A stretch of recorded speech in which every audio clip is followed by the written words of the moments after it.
મારા કહેવાથી ડીડી રાજપૂતના ઢગલા ને ઢગલા વોટ આપ્યા હોય અને જ્યારે હું ખુદ વોટ લેવા માટે પહેલી વખત તમારી પાસે આવીશું ને તો મને કોઈ તમારા ઉપર શંકા નથી. જે ક્યાંક થોડા ઘણું બાકી રહ્યું છે ને એ ગુલાબભાઈ કરતા ડીડી કરતા વોટ ઘણા આપશો કે નહીં આપો? ઢીલું તો નથી ને? સાચું છે બા? બધા સમાજ આપજો.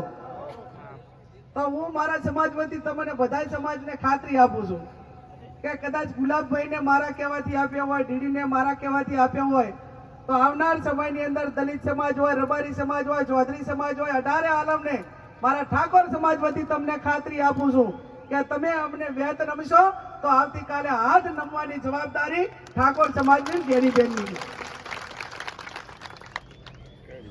આ એકાબીજા ભેગા પડ્યા હતા એટલે એકાબીજાને કામ આવશે. તમારે ને મારે આ બધા બેઠા એને સ્ટેજ ઉપર બેઠા એમને આપણે કઈ તાલુકા પંચાયતની ચૂંટણી હોય તો વડગામ વોટ લેવા નથી જવું, સરપંચની હોય તો નથી જવું, વિધાનસભાની હોય તો નથી જવું. આપણે વોટ લેવા માટે તો એકાબીજાને આપવાના હતા ને, અને એકાબીજાને આપવાના હોય ત્યારે એકાબીજાને મદદ કરજો. હજુ હમણાં ગુલાબભાઈએ કીધું એમ હજી તો ઘણા બધા ત્રાગુ કરશે અને ત્રાગુ એવી કરશે કે હવે મારું બેટું જવાબદારી લઈને આવ્યા આ 70 જણા હતા, કોઈ ના ગમ્યા. આમ તો ફરબતભાઈ ના બધા આપણા આગેવાનો નેતાઓ હતા, એ તો કાયમી જેટલું થાય એટલું કામ કરતા, પ્રજા વચ્ચે આવીને ઉભા રહેતા, એમને કોઈ ના ગમ્યું.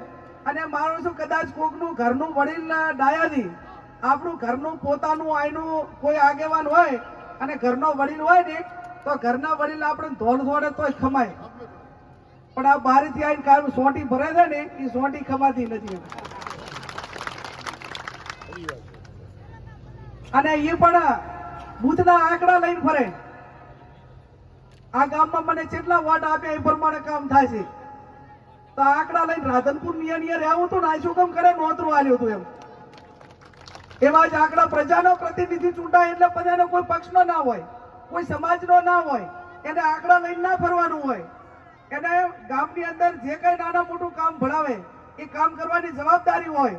આ એક પહેલો એવો પ્રતિનિધિ હશે કે થરાદ તાલુકાના જે આપણા ગુજરાતના 182 ધારાસભ્ય છે તો 20 કરોડના રોડ એ પહેલા ધારાસભ્ય આલ્યા રદ કર્યા હોય એવો આ ગુજરાતમાં એક પહેલો ધારાસભ્યના થરાદની ઘટના હશે.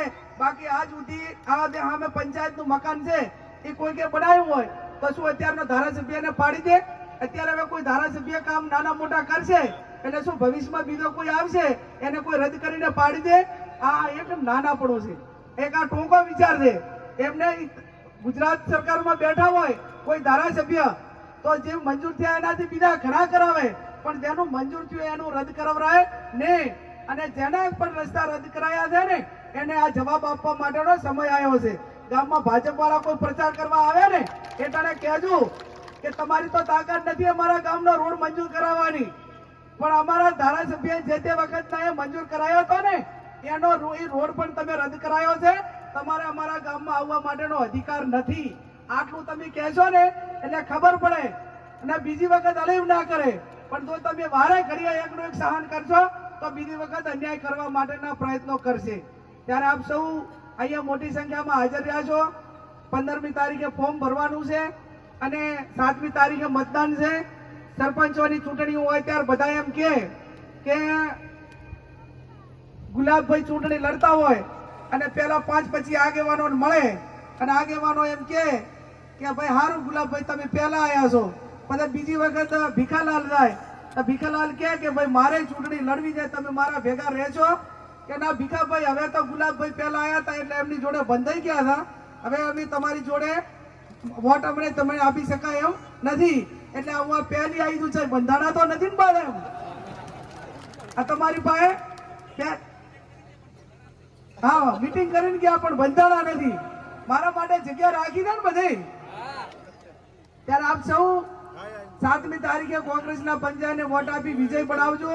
વાવ વિધાનસભાના લોકોએ 18 આલમે 2 વખત મામેરું ભર્યું તો 28 વર્ષે પહેલી વખત તમારા થરાદ તાલુકા પાસે મામેરું માંગવા માટે આવીશું.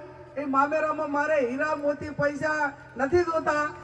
7મી તારીખે પંજાના વોટને મત આપી અને મતનું મામેરું ભરજો અને જ્યારે અબીલ ને ગુલાલ એ પાલનપુર મુકામે ઉડે એના જશ્નના ભાગીદાર આ વિસ્તારના તમામ સમાજના વડીલો યુવાનો બને એ શબ્દ સાથે આપ સૌનો ખૂબ ખૂબ હૃદયપૂર્વક આભાર.